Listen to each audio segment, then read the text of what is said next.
Catching her breath, Julia found herself standing before towering iron gates that made her feel insignificant.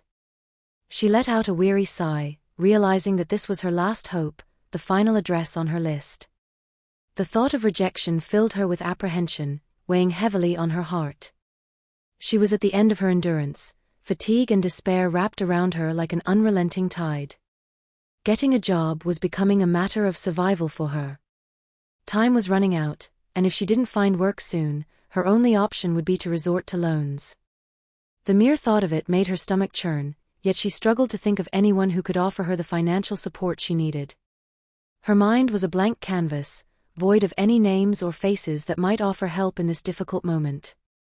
Gathering her last bit of strength, Julia bent down to press the intercom button while pulling up her hood in an attempt to shield herself from the world. To her surprise, the gates began to open slowly, initiating the movement without a single word exchanged or a question asked about her intention. As the imposing iron gates gradually opened, they revealed the face of a man clad in the solemnity of a suit. His features were marked by a somber air that seemed to match Julia's own desolation. A closer look confirmed her suspicions. He was a security guard. His presence, though initially intimidating, was part of the imposing appearance of this final address on her list. With a rough voice, the man asked, "What do you want?" Summoning a small, nervous smile, Julia replied, "I'm here about the job advertisement for the housemaid position." She merely confirmed the address, saying nothing more. The man turned, muttering something into his radio communicator. After a moment, he turned back to her, his features softening slightly. "Please come in. I'll show you the way," he said, gesturing toward the open gates. Crossing the threshold, Julia found herself in a vast and elegant garden. She could feel the grandeur around her, but out of respect, she refrained from openly admiring the decor. Instead, she kept her head down, her gaze fixed on the ground. As the gates closed with a thud, the man began to walk, and Julia followed, keeping a respectful distance. Despite the opulence around her, Julia's anxiety kept her focused on the task of securing the job. "Mr. Louise Barros, the young lady is here for the position," announced the security guard, indicating Julia. The homeowner, a man with graying hair, looked up from his pile of papers. "Thank you," Louise nodded, and the guard left the room, leaving Julia alone with Mr. Barros. Slowly, she removed her hood, fully revealing her face to the homeowner. Her relatively young appearance caused a pang in his heart at this appointment. He wasn't very old himself, so it was likely she'd face rejection here too. Younger homeowners usually preferred more mature maids, which might explain her previous rejections. As Mr. Barros's eyebrows raised in surprise, Julia heard a deep echo of despair in his voice. "I apologize for my surprise," Mr. Barros began. "Are you sure you want to work as a maid? You don't seem like someone suited for that role. Pretty girls like you are usually seen in high heels, strutting down runways, not scrubbing floors." "Yes, I'm sure of my decision to work as a maid. My appearance doesn't define my work abilities. Besides, I'm over 40 now, so strutting isn't really an option for me," Julia defended herself. Louise pondered her words, his fingers tracing patterns on the table before he finally responded, "Well, all right. Please, have a seat." With care and grace, Julia settled into the offered chair, and he examined her with a thoughtful look in his eyes. "So, I'm guessing you don't have much experience in this line of work, right?" Admitting the truth, Julia nodded. "Yes, this would be my first job as a maid, but I assure you I'm a quick learner."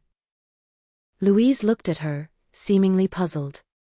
"I don't doubt that, considering your educational background, but I can't help but ask, being attractive and well-educated, why do you want to work as a maid?" With this question, a wry smile spread across Julia's face. She felt like she had nothing left to lose.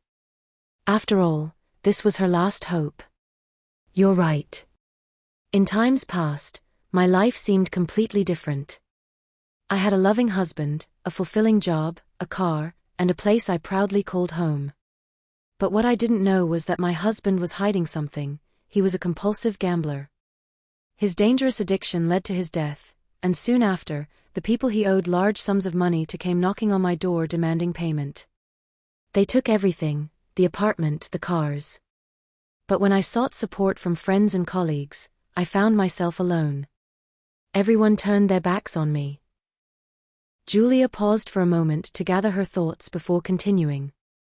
I realized that the world I thought I knew was nothing more than an illusion. The truth of life is something completely different. This realization served as a kind of system reset for me. Now, I see no purpose in chasing lofty aspirations. My focus is simple: earn my living, ensure I have food on the table. That's all that matters to me now. It's quite an unusual story.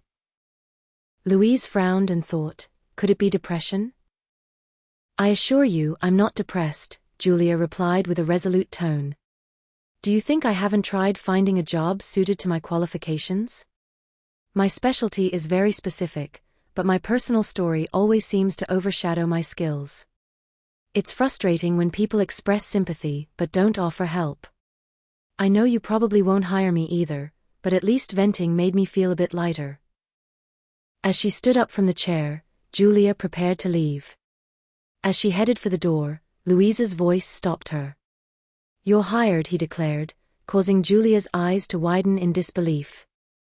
I have one more question. Was this your first attempt to apply? No, Julia replied, with slight relief in her voice. Your home was the last on my list. Why didn't the others hire you? Louise asked, curious. Julia simply said that wise words had gone against her in her response. Louise let out a warm laugh. I should have guessed. Well, welcome aboard. My wife passed away 11 years ago. Here, you won't have to worry about objections. Julia found herself adjusting quite well to her new environment, largely thanks to the help of the homeowner. Louise was always patient, taking the time to show her how various tasks should be done.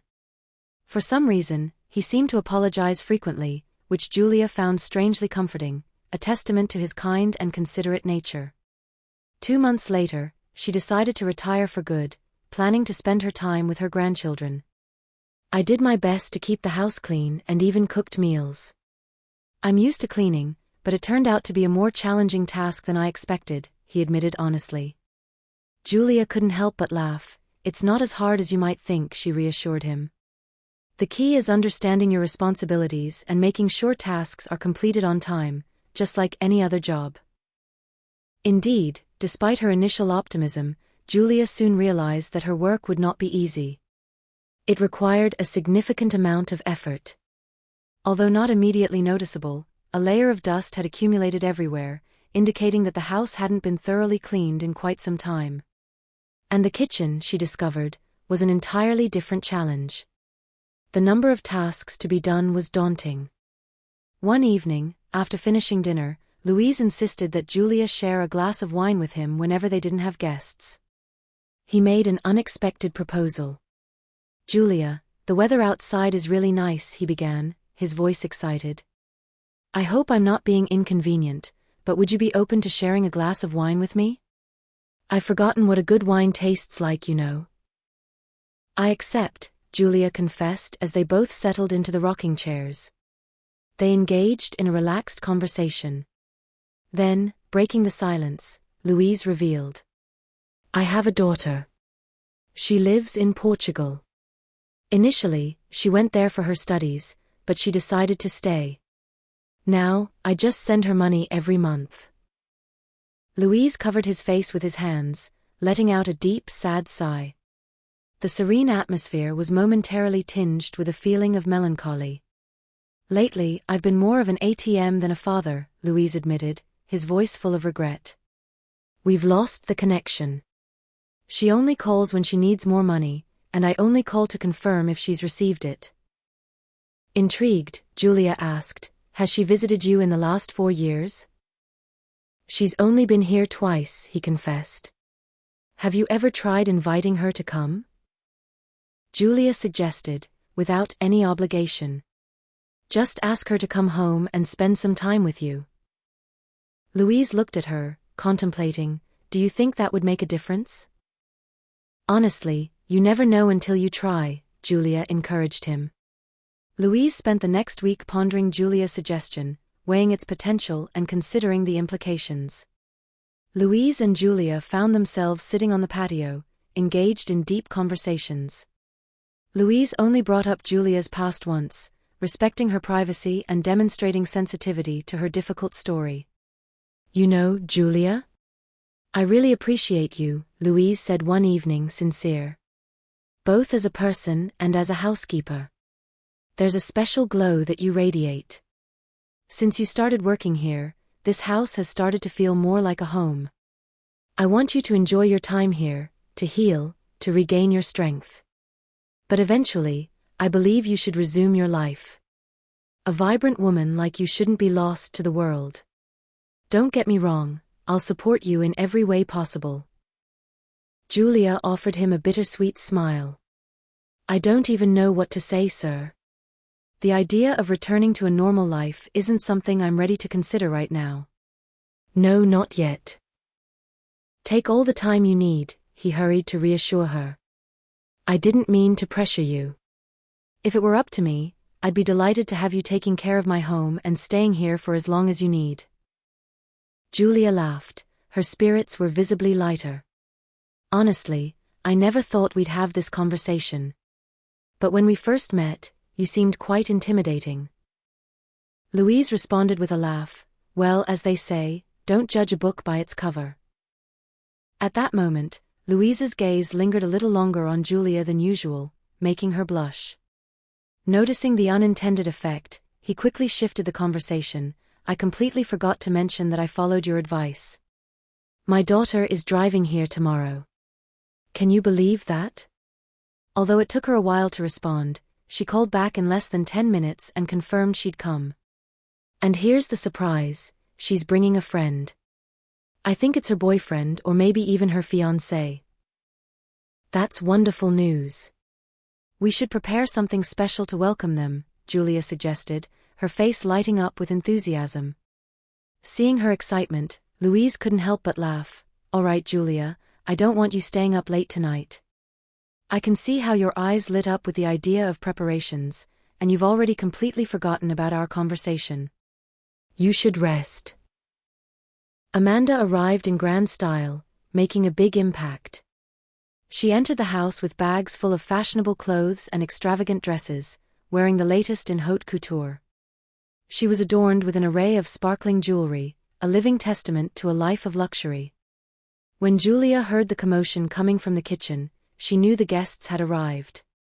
But instead of rushing to greet Louise, she focused her energy on setting the table meticulously.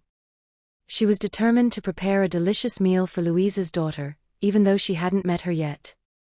Julia had deep respect for Louise, and that respect extended to his family due to the kind and considerate way he had treated her. Half an hour later, all the guests were comfortably seated in the large dining room.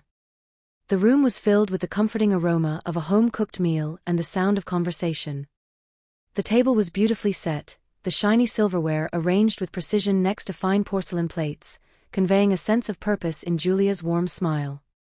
Julia moved effortlessly around the table, carrying a large bowl overflowing with spaghetti entwined with succulent homemade meatballs.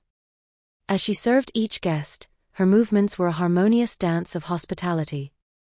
Louise took his first bite and was instantly surprised by the incredible taste. He was no stranger to good food, but the meal Julia had prepared was truly exceptional. It was a beautiful blend of flavors, perfectly seasoned, a testament to Julia's culinary talent. However, his daughter was a different story. Despite the delicious flavors of the meal, she showed no signs of appreciation. Her neutral expression and controlled demeanor revealed nothing about her feelings towards the meal, leaving others with no clues about her opinions. Amanda, like her father, was a person of substantial presence. Her physical stature was striking, and she carried herself with a confidence reminiscent of Louise. Additionally, there were many traits she shared with her father, from her demeanor to certain gestures and expressions. It was clear that, despite the distance between them, father and daughter shared a strong family resemblance. The man accompanying Amanda contrasted with her youthful appearance. He had a prominent nose and a posture that suggested a certain weariness of the world.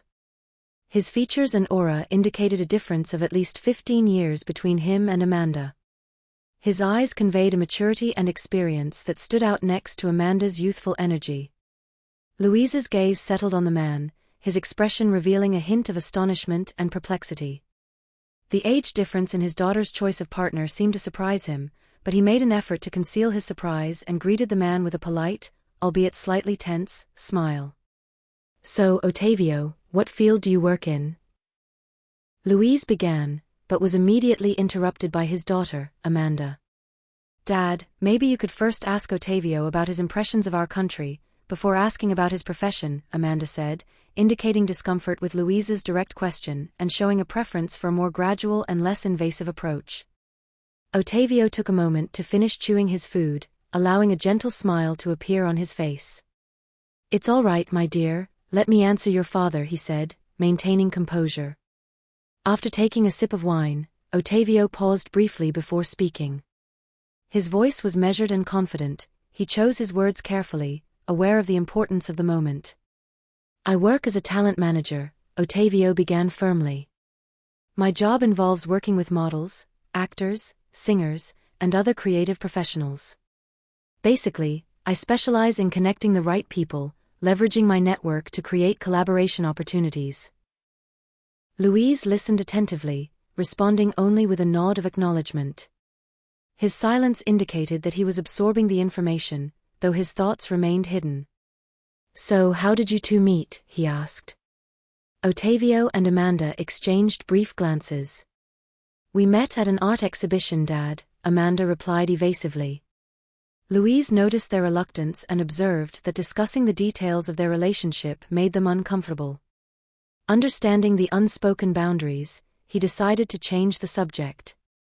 As Julia silently went about her tasks, moving gracefully around the dining room and clearing empty plates, she couldn't help but notice Ottavio's intense gaze on her. Amanda also began to notice the subtle glances exchanged between Ottavio and Julia. After Julia retreated to the kitchen, Amanda seized the opportunity to address the situation. "Dad, who is that woman? Is she your new employee?" she asked. Louise shook his head slightly. "No, Amanda, she isn't an employee. Julia is more of an assistant who helps me with household chores and takes care of daily tasks." As Julia returned to the dining room with an irresistible dessert, Louise took the opportunity to introduce her to the guests. His voice carried a touch of pride as he said, "Everyone, I want you to meet Julia. She has skilled hands and a brilliant mind, making her an invaluable member of this house." Amanda's smile widened as she continued with her comments. If she's really that skilled and intelligent, why is she serving the table instead of being at home with her husband and family? Or maybe she's trying to become part of our family. Her tone was condescending. Louise, maintaining composure, calmly wiped his mouth with a napkin and took a deliberate pause to finish chewing. It was evident that he was making a conscious effort to restrain himself and not respond harshly to his daughter's comments. Finally he spoke, addressing Amanda, "It's important to show courtesy and respect to others." His voice carried a tone of seriousness, and he chose not to mention anyone specifically. Sensing the rising tension, Julia instinctively withdrew to the safety of the kitchen, seeking comfort in familiar tasks.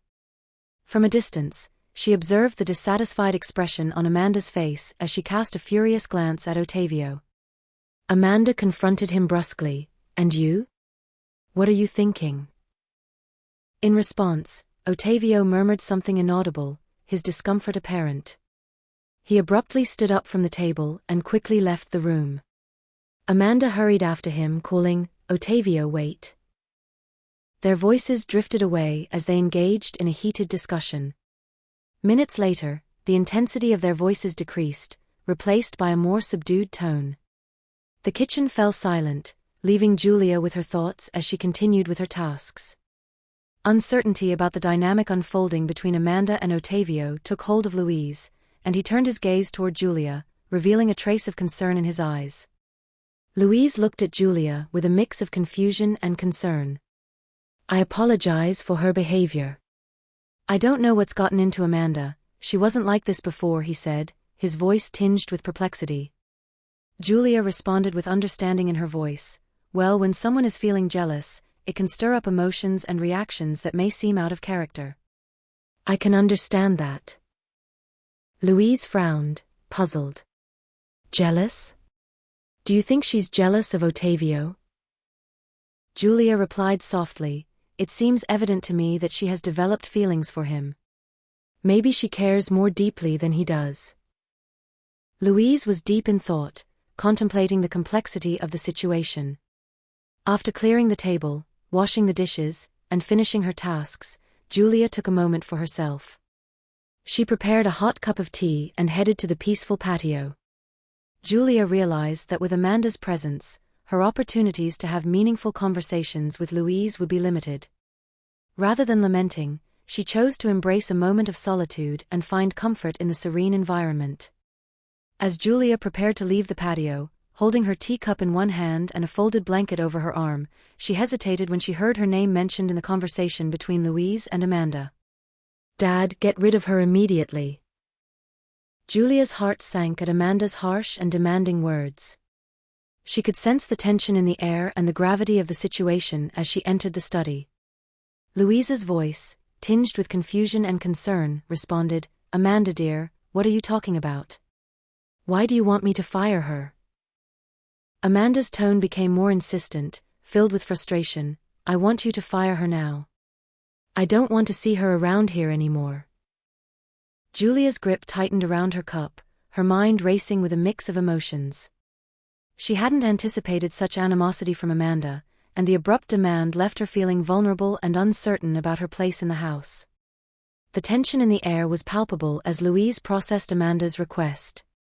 He approached the chair, sat down slowly, and took a deep breath to gather his thoughts.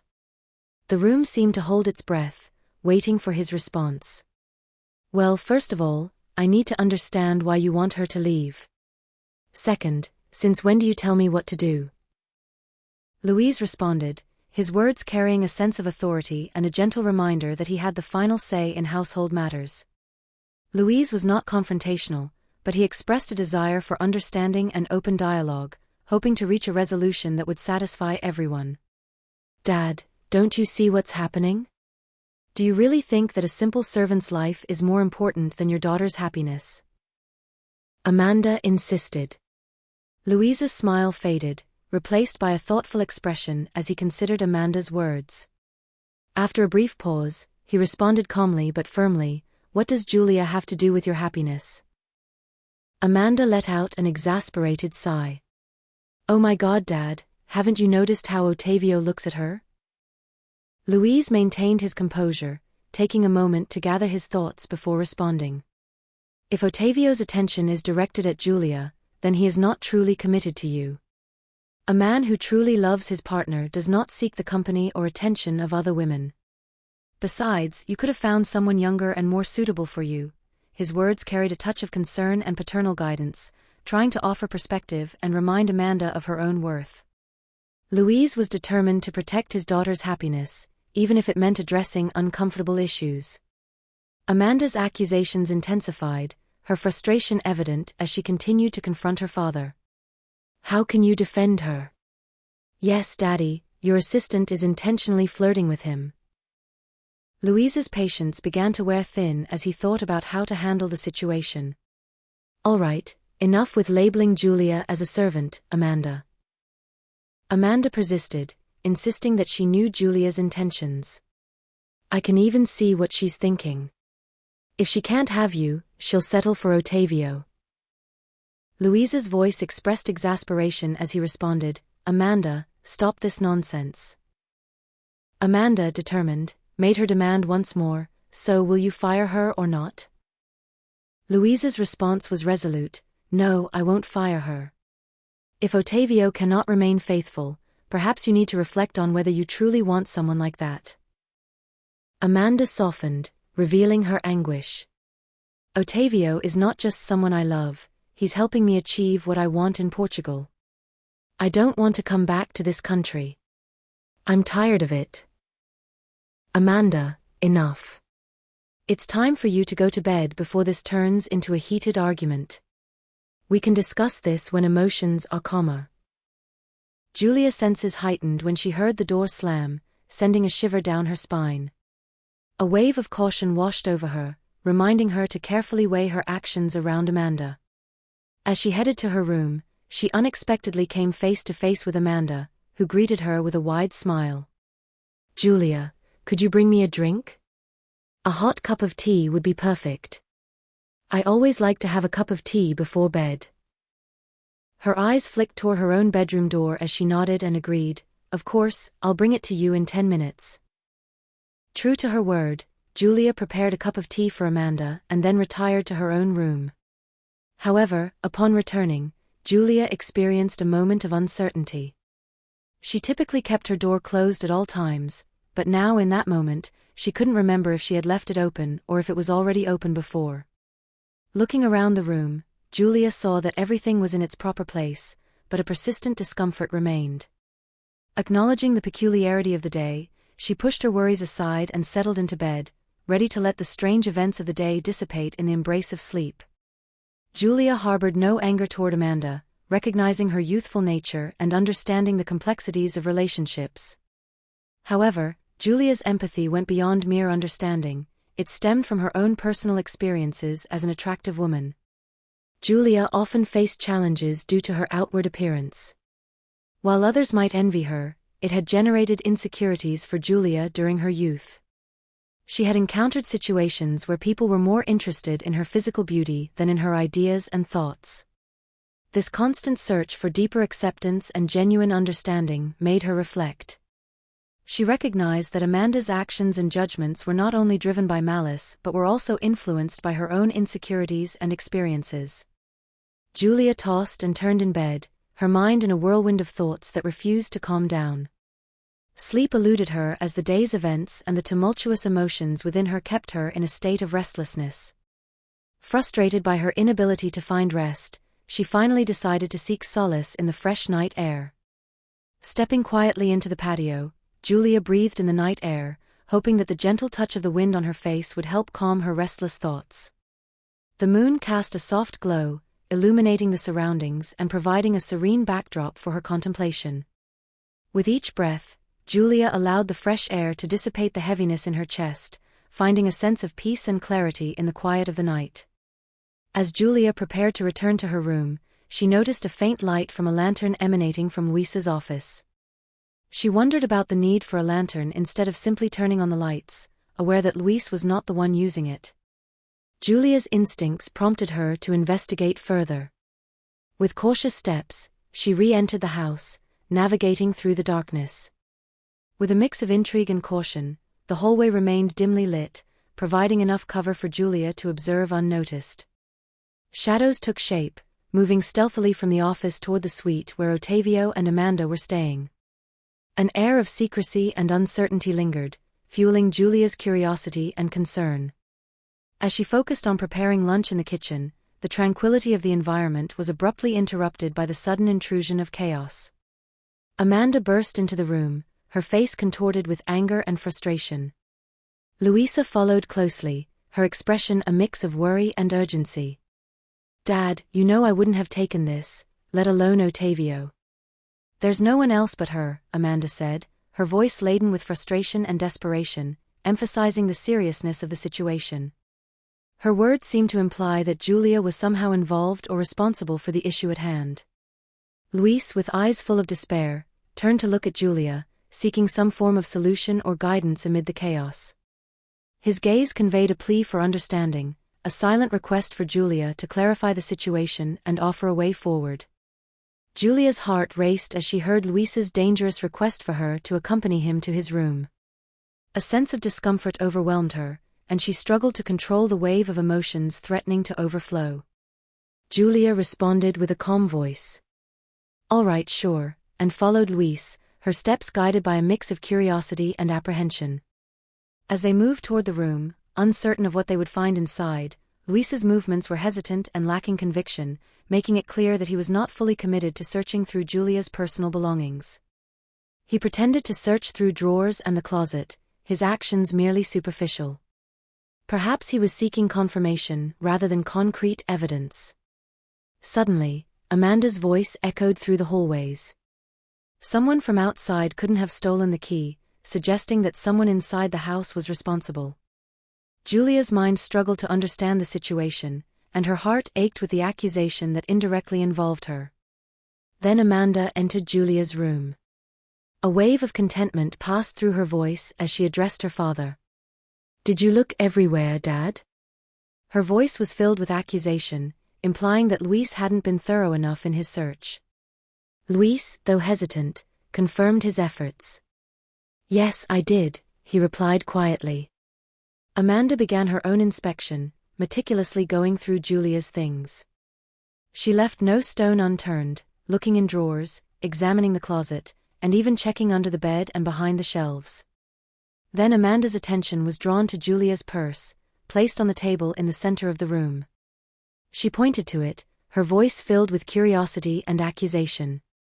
"What's in here?" she asked, pointing to Julia's purse. Julia, taken aback by the sudden accusation, responded. "It's my stuff, like a makeup kit, my phone, there are many things," she replied, her voice tinged with confusion.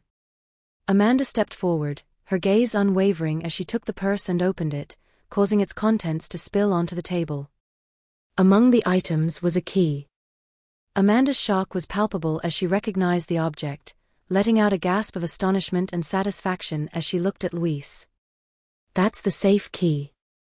What is it doing in your purse?" Her accusation hung heavily in the air, leaving Julia completely stunned. Amanda's slight smile and enigmatic words only deepened the mystery, leaving everyone present struggling to understand the revelation and its implications. Luis's expression twisted with a mix of frustration and resignation. He addressed Julia with a tone of remorse in his voice. "Julia, y apologies. I understand that a simple apology isn't enough to make up for the confusion and distress caused by the situation. Please, don't go anywhere." Turning his attention to Amanda, Luis's tone became stern. "Amanda, come with me." Amanda protested. "Dad, what are you talking about? Why are you apologizing to the thief? I told you she manipulated you, made you obsessed with her just to carry out her plans." Luis listened patiently, absorbing her words without interruption. However, as Amanda's questioning came to an end, Luis's response carried a touch of sadness and disappointment. "Amanda, my dear, I know it was you who put the key in Julia's purse. I can't explain how I know, but the truth has become clear to me." Amanda's face fell, a mix of shock, guilt, and shame spreading across her features. The weight of her actions bore down on her, leaving her lost and exposed. She never expected her father to uncover her lie, and the realization now consumed her with a deep sense of shame. "Despite everything, please understand that my love for you is unwavering. I would do anything to see you happy." He paused, preparing for the difficult revelation he was about to make, his voice remaining steady but laden with sadness. "There is something else I need to share with you, and I understand it won't be easy for you to hear." Luis's gaze locked onto Amanda's, conveying both love and the need to reveal a difficult truth. "Amanda, my love, it's ironic, but you unknowingly prevented a major theft." Amanda frowned, confused. "Have you told Ottavio what I do for a living, Dad? He's my boyfriend and future husband. My life is with him and our family." That's when everything fell into place for Luis. He told his daughter about Ottavio, who had been lurking around his office late at night that day, thinking everyone was asleep. He had been searching for the safe keys. The safe contained important documents that some people were willing to pay a large sum for. As Luis spoke, Amanda recalled all the times Ottavio had asked specific questions. Slowly, she began to realize that Ottavio wasn't who she thought he was. As for her boyfriend, she wanted to confront him. When she turned to face him, Luis intervened. "He's already on a flight back to Portugal. He left a fake note for you on the table. I hope you don't fall for it." But Amanda was determined. She grabbed her phone and stormed out angrily. 2 hours later, the door creaked open. Amanda burst into the room, her face covered in tears, revealing the pain and regret she had been hiding. Luis, visibly concerned, immediately turned his attention to his distressed daughter. "Amanda, are you okay, my love?" he asked, his voice full of concern and empathy. Between sobs and gasps, she managed to say, "You were right, Dad. He was really a con artist. He didn't even talk to me, just left." It became clear that the reality of the situation had hit her, leaving her vulnerable and alone. "Hey, it's okay, my dear," Luis embraced and comforted her. "If it hadn't been for Julia, who saw everything and informed me in time, I don't know if you would have found out the truth about him." Amanda turned to Julia, her eyes full of remorse. "I'm so sorry, truly," Amanda said, her voice full of regret. Julia's smile was genuine, and forgiveness came immediately. How could she hold any grudge? Luis's hand suddenly clasped hers, a silent gesture of support and unity. In that moment, Julia realized the power of compassion and the strength found in forgiveness. She extended her other hand to gently touch Amanda's arm. "It's okay, Amanda," Julia said, her voice full of warmth and understanding. "We all make mistakes. What matters now is that you've learned from this experience. We're here for you." The comforting presence of Luis, coupled with Julia's forgiving nature, created a sense of solace and unity within the room. As Amanda's tears continued to fall, a ray of hope emerged amidst the pain, as the family began the process of healing and rebuilding their bonds, stronger than ever. And if you liked this video, subscribe to the channel, like, comment, and share this story.